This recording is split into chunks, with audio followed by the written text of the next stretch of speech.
Jesus Revolution is a drama Christian film that is now available to check out on VOD and also on Netflix as well. But what did I think about this movie, and should you be checking it out? Well, stick around and let's talk about it.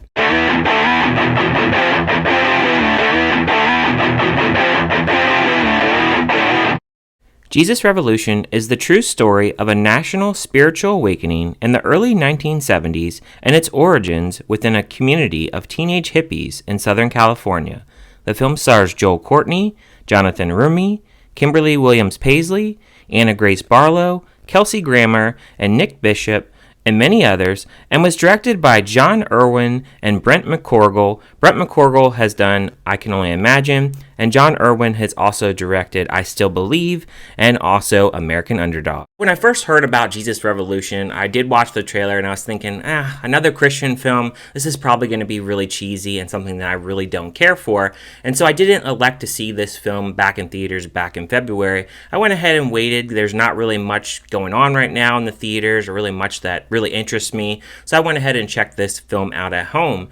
The film, it follows Chuck Smith. He is a pastor and he's having trouble connecting with the youth, specifically hippies. People are falling asleep in his church and he's having a rough time really even getting people to come to his sermons every week.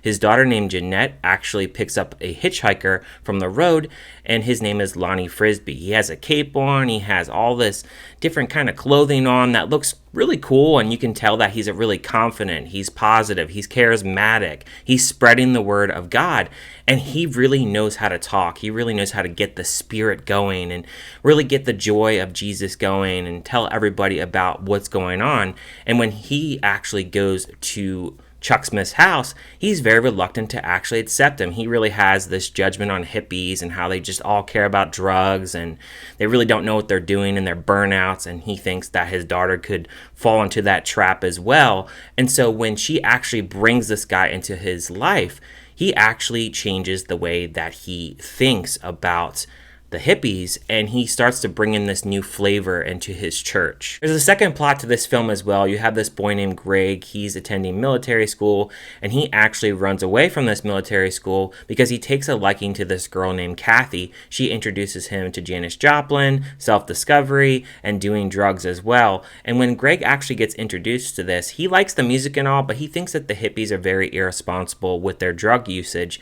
And of course, throughout the film, you have them forming this bond and relationship, and they also have some leaks within that relationship as well, as there's a little bit differences in the way on certain things that they believe and certain things that just don't really align to them as a couple. I also like how the film was actually shot. It was filmed in parts of Alabama and also in California as well. And actually, before I looked up where this film was actually shot, the first thing I was thinking, because they do film some of the shots in here on beaches, I was like, yeah, that's got to be California. They do these baptisms in the water, and I was like, yeah, that looks like a California beach. So I guessed that right. I also found that the soundtrack in here was great. You have Don't Stop by Fleetwood Mac, What Is It Good For? I Just Want to Celebrate. Some really good songs that really go along with the feel-good message of this film.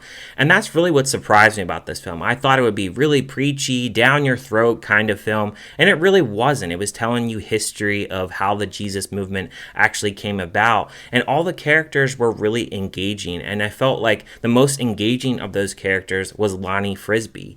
He really has this just way of just talking about the Spirit of God and just bringing all this positive energy. I also like that he actually incorporated this band named Love Song. They did all these different Christian songs, and they're just kind of like this band that is just like relaxing kind of music, but also uplifting at the same time. And they were one of the first bands to actually perform Jesus music. So I thought that that was really cool history to actually learn about that as well.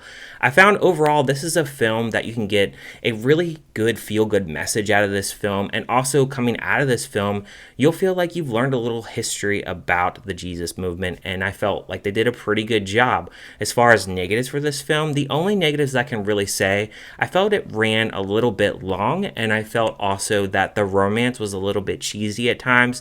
I do feel like, though, we could have got a little bit more with Greg's story. I think they kind of dash upon little things about in his life, especially with his mother and his father, and also with him trying to actually run this ministry later in life we get a little bit of that, but not too much. Just kind of like an introduction of him actually running this ministry. And I found that it just really covers his younger life. He's now in his 70s, so we don't really see too much of his older life. I will say that later in the film, they do show certain things which happen to the characters, and some of the things and the problems that they actually face in the film. They do actually explain some of that in detail and where these characters are today as well. So I did really appreciate that about the film. As far as a score for this film, I would give it a 4 out of 5. I thought it was an excellent film.